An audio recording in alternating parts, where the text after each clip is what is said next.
நாட்டில் தற்போது நடைமுறையில் உள்ள பயங்கரவாத தடை சட்டத்திற்கு மாற்றீடாக கொண்டுவரப்பட உள்ள பயங்கரவாதத்திலிருந்து அரசை பாதுகாக்கும் சட்டம் தொடர்பான ஆபத்துக்கள் குறித்து தெளிவுபடுத்தும் கலந்துரையாடல் ஒன்று நேற்றைய தினம் மன்னாரில் நடைபெற்றது.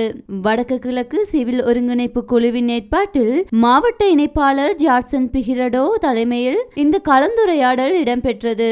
இதன்போது தற்போது நடைமுறையில் உள்ள பயங்கரவாத தடை சட்டத்துக்கு மாற்றாக முன்மொழியப்பட்டுள்ள சட்டம் நாட்டின் பாதுகாப்பு மற்றும் ஸ்திரத்தன்மையை உறுதி செய்வதை நோக்கமாக கொண்டதாக கூறப்பட்டாலும் அதன் பரந்த வரையறைகள் மற்றும் கடுமையான பிரிவுகள் பொதுமக்களின் போராட்டங்கள், சிவில் சமூக செயற்பாடுகள் மற்றும் புலம்பெயர் சமூகத்தினரை குறிவைக்கும் அபாயம் உள்ளதாக கருத்துக்கள் முன்வைக்கப்பட்டன. மேலும் இலங்கை குடிமக்கள் வெளிநாடுகளில் வசித்தாலும் இந்த சட்டத்தின் கீழ் கொண்டு வரப்படலாம் என்றும் சமூக ஊடகங்களில் கருத்து வெளியிடுபவர்களும் பாதிக்கப்படக்கூடும் என விமர்சனங்களும் முன்வைக்கப்பட்டுள்ளன. இந்த கலந்துரையாடலில் வளவாளராக சட்டத்தரணி எஸ் தினேசன் கலந்து கொண்டதுடன் உள்ளூராட்சி மன்ற தவிசாளர்கள் மற்றும் உறுப்பினர்கள், மகளிர் அமைப்புகளின் பிரதிநிதிகள், பல்கலைக்கழக மாணவர்கள், கடற்தொழில் சங்கங்களின் பிரதிநிதிகள், ஊடகவியலாளர்கள் மற்றும் சிவில் அமைப்புகளின் பிரதிநிதிகள் உள்ளிட்ட பலரும் பங்கேற்றனர்.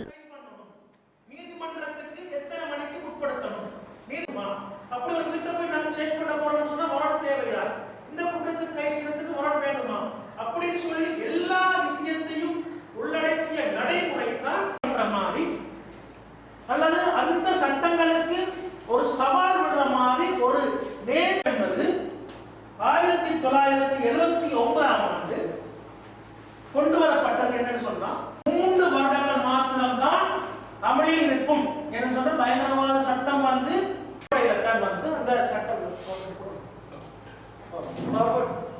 அந்த 3 வருடத்தி 9 ஆண்டு தான் முதலாக பயங்கரவாத சட்டம் என்ற ஒரு கருத்து வந்து அந்த பதவிக்கு கீழே போடுறதுன்னு சொல்லி தீர்மானிக்கிறது யாரு? போலீஸ். நான் சொல்றேன், கடந்த 2 மாதங்களுக்கு முன்பதாக பள்ளிமுனை கடற்கரையில வந்து ஒரு C4 வெடிமருந்து இறந்து வந்ததாக சில மீனவர்கள் பேசப்பட்டார். அந்த டைனமைட் 3 அதில் குறிப்பிட்டால் எக்ஸ்ப்ளோசிவ் ஆக்ட் வெடிப்பொருள் சட்டத்திற்கு கீழே போட்டு நோமலா வந்து எஃப்சிலேயே 10,000 15,000 ஃபைன் அடிச்சு உடனே வழக்க முடிக்கக்கூடிய குற்றத்தை வந்து ஒரு அபாயகரமான ஆயுதங்கள் சட்டத்திற்கு கீழே போட்டு ஒரு மீன்பிடி குற்றத்தில் அந்த குற்றத்தை போட்டு அவர்களுடைய முனை 3 மாசத்துக்கு பிறகு ஹைகோர்ட்டில் எழுத வேண்டிய ஒரு நிலைமைக்கு வந்தது. அந்த பொருள் என்ன சட்டத்துக்கு கீழே கொண்டு வரணும்னு சொல்லி தீர்மானிக்கிறது வந்து போலீஸ். உதாரணமா ஒருவரை கத்தியால் இது வந்து ஒன்று தெரிஞ்சுக்கொள்ள அரசாங்கத்தின் 3/2 பெரும்பான்மை இருக்கு. அதனால அவங்க என்ன செய்யலாம் என்ற ஒரு பக்கம் உண்டு. இருந்தாலும் நாங்கள் சிறுபான்மை மக்களோ அல்லது எதிர்கட்சிகளோ சேர்ந்து எங்களோட கருத்துக்களை எங்களோட யோசனை முன்வைக்க வேண்டிய கடப்பாடை கலந்துக்காட்ட உங்களுடைய வெளில நீங்கள் கேட்ட விடயங்கள், நீங்கள் அறிஞ்ச விடயங்கள், நீங்கள் ஒரு 24 மணி நேரம் தான் தடுத்து வைக்கலாம் போலீஸ் ஸ்டேஷன்ல.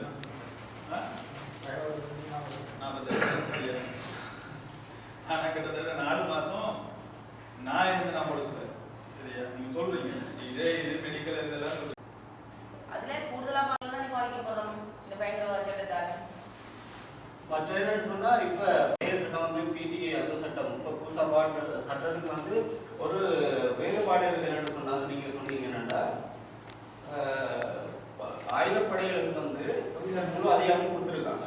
இப்ப வர்றது வந்து பூச்சி மேலுக்கு பாதுகாப்பு அமைச்சர்களை போடுறாங்க. பாதுகாப்பு அமைச்சர் முப்படைகள் தலைமை யாரு? அவர் ஜனாதிபதிகளை தான் வரும். அப்ப அவர் நேரடி அங்கதான் போகும். அப்ப அதுல ஒரு இது இல்லை, ஒரு வித்தியாசமான ஒரு கொடுத்தான விஷயம். மற்ற என்னன்னா ஒப்புதல் வாங்கணும்.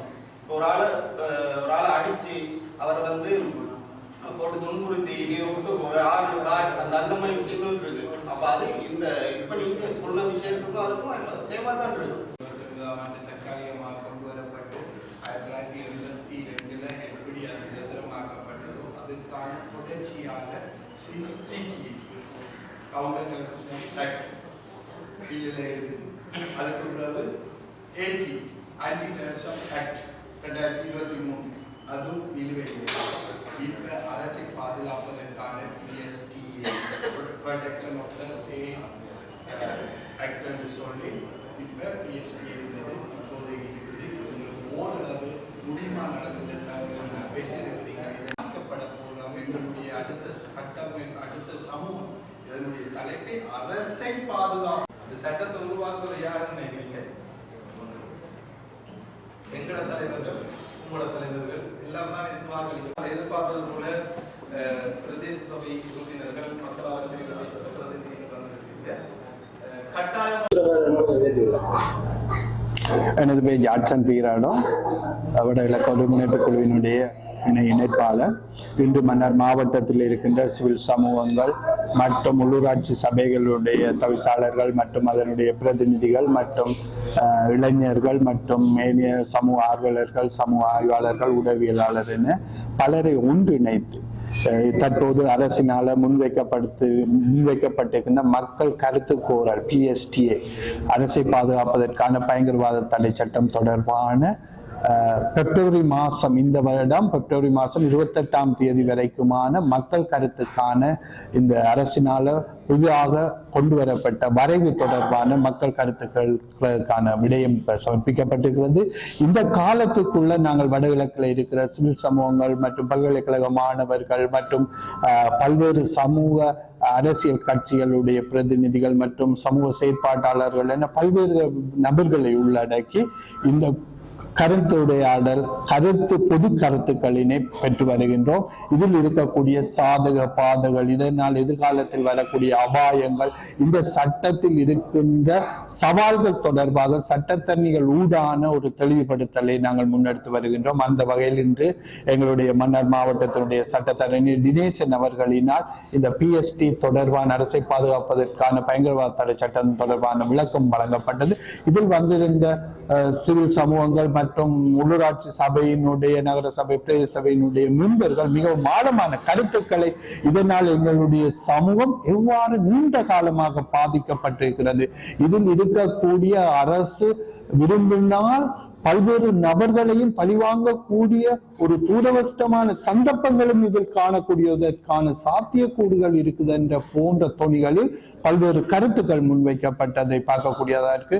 ஒட்டுமொத்தத்தில் இதனை வேண்டாம் என்ற இந்த பயங்கரவாத, எங்களுக்கு ஏற்கனவே அரசினால வழங்கப்பட்ட அல்ல பாராளுமன்றத்தால கொண்டு வரப்பட்ட சட்டங்கள் போதுமானதாக இருக்கிறது. அதன் அடிப்படையில் இந்த பயங்கரவாத தடை சட்டம் தேவையில்லை என்ற தொனிப்பொருள். மேலதிக செய்திகளுக்காக எமது யூடியூப் தளத்தை சப்ஸ்கிரைப் செய்யுங்கள்.